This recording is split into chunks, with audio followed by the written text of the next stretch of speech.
What do you think about when you think of power?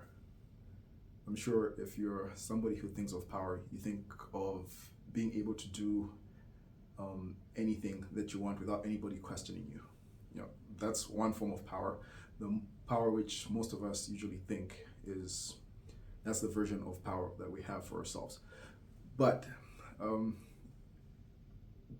most things in life are not that straightforward. In fact, um, if you studied like history and like these very influential and memorable historical figures, you'll find that their version of power is actually different. I'll give you an example. Um, I would say that power, having power itself is not power, but being able to control power, that's the real power. Yeah, if you're able to have the power, maybe to harm somebody, and you choose not to, like that is the greatest form of power.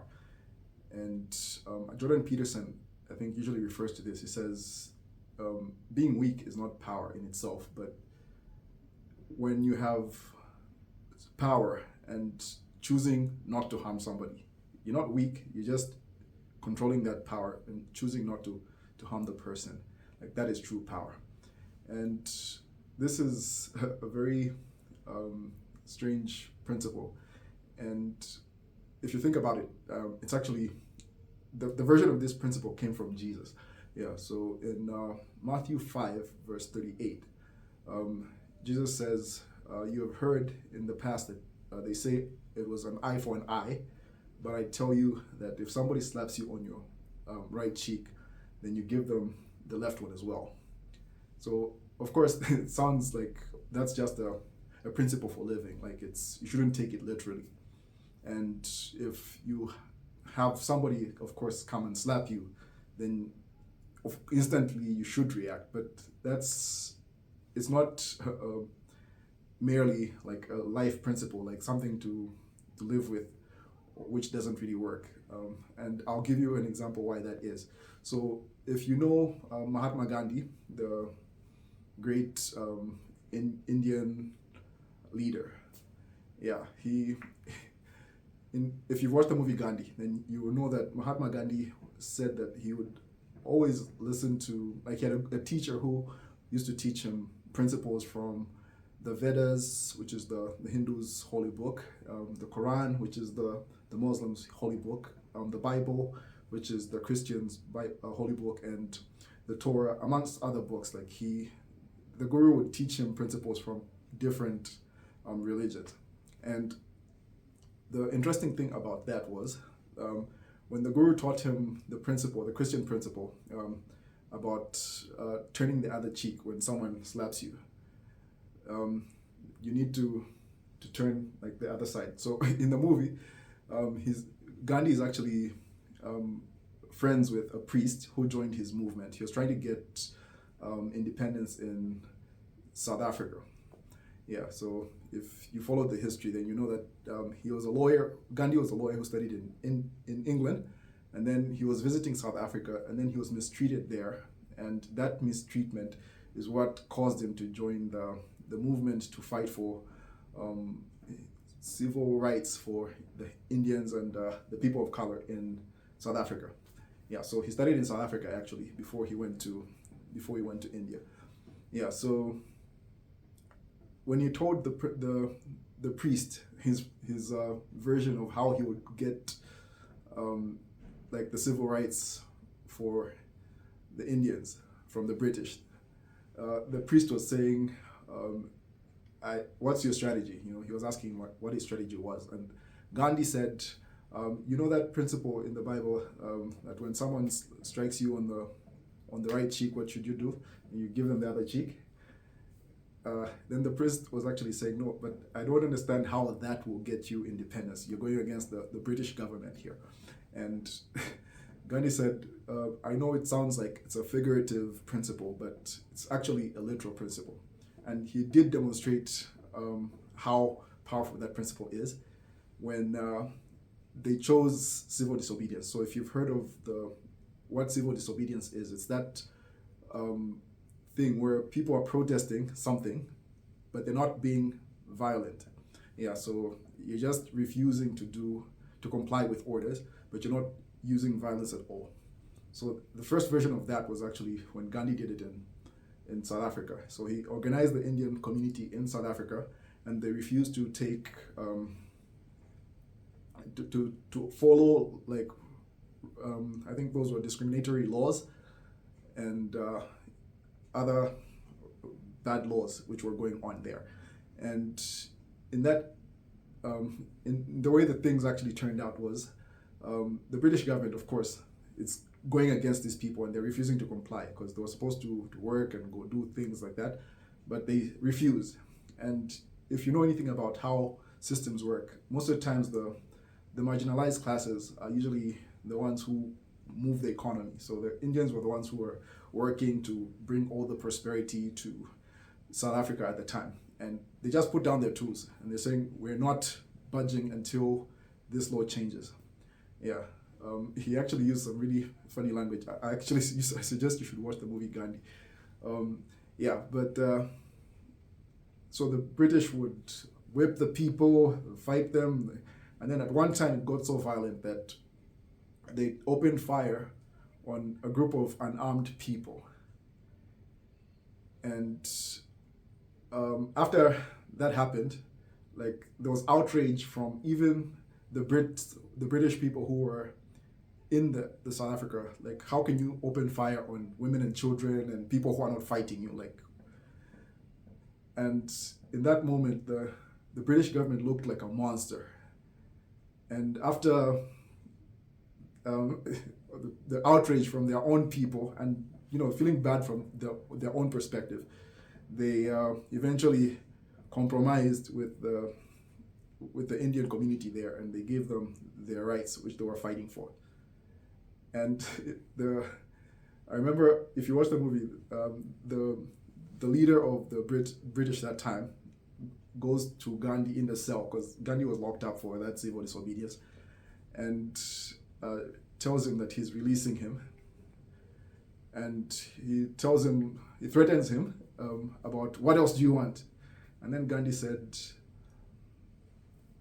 now that I'm in a position of power, it would be unfair for me to ask for more than what we were asking for. And this is Gandhi, a tiny little man. He wasn't, like, I think he had already given up his wealth and everything at that time. And he's telling the most powerful person in Britain at that time, in South Africa, the British officer, the most powerful British officer at that time, that now that we're in a position of power, it would be unfair for us to ask for something that we're not asking for. So I can't ask for anything more. And the officer just stood there puzzled. And the funny thing was that Gandhi went on to ask him for some little money just so he can go home because he didn't have a vehicle. And that was a demonstration of just how powerful turning the other cheek is. So it made Gandhi powerful in South Africa, and after he got the independence and the rights for the community, the Indian community in South Africa, Gandhi actually went back to India because India was still colonized by the British. Yeah, so the people in South Africa approached him and said, but why don't you go do this for us in India as well? So he went to India, and after a long struggle, using the same principle, he got independence for India. And so that's just how powerful turning the other cheek is. It seems like weakness in the moment, but it's extremely powerful. And not only did it make Gandhi powerful in two places, like South Africa and India, someone else also learned from that principle, Mahatma Gandhi's victories in South Africa and India, and adopted it. And I'm sure you know this person.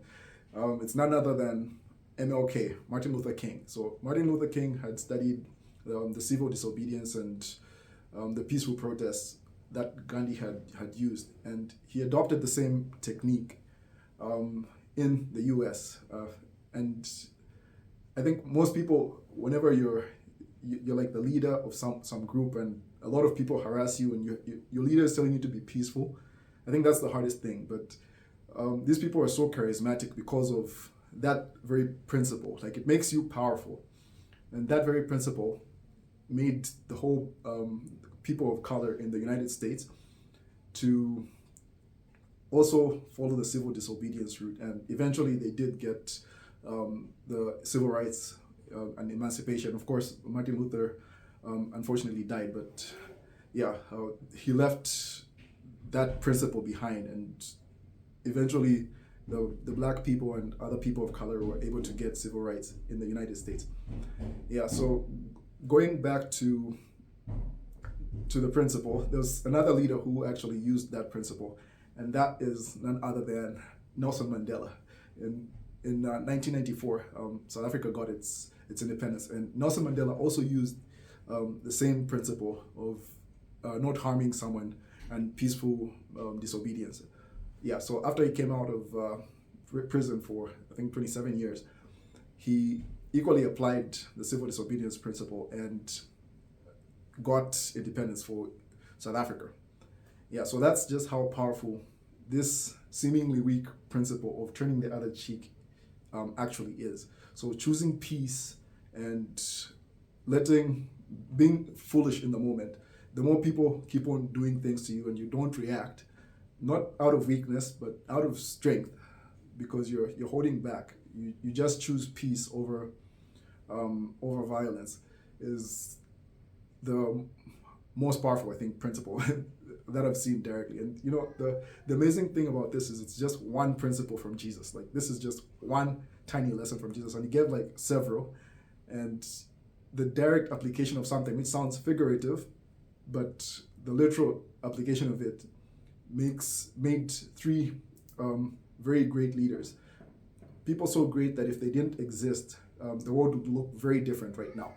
Yeah, so that's the lesson for today. And if you've ever like been in a fight before, especially as children, I think most of the time's over. And I don't recommend fighting, by the way. Then you know that there's times where you're harming somebody who is like much weaker than you, and they're out there and they're defenseless. At some point, you get to a point where you feel like you're the monster, and you usually appease them for that behavior much more. So you become the weaker party because you were the stronger party, like you used your dominance wrongly. Yeah, so using your dominance wrongly or your power wrongly eventually makes you the weak person. So that's just how powerful and nuanced this principle is. I hope you've learned something, and that is how forgiveness and peace can literally make you a very powerful person, the most powerful person there is. I hope you learned something, and I'll see you guys in the next video. Bye.